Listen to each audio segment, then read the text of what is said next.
સુરતના મોટા વરાછા વિસ્તારમાં લાખોના દાગીનાની થયેલ ઘરફોડ ચોરીનો પોલીસે ભેદ ઉકેલ્યો છે। રાત્રિ દરમિયાન ઘરના તાળા તોડીને સોનાના દાગીનાની આરોપીઓએ ચોરી કરી હતી।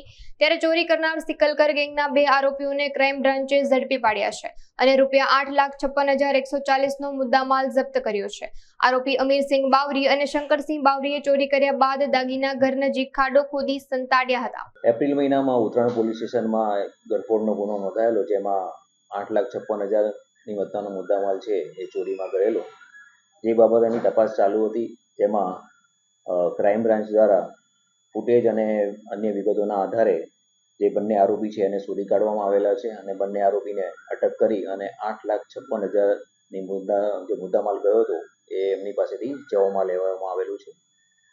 બંને આરોપી છે સિકલીગર છે અને હાલમાં એમની તપાસ કાર્યવાહી ચાલુ છે।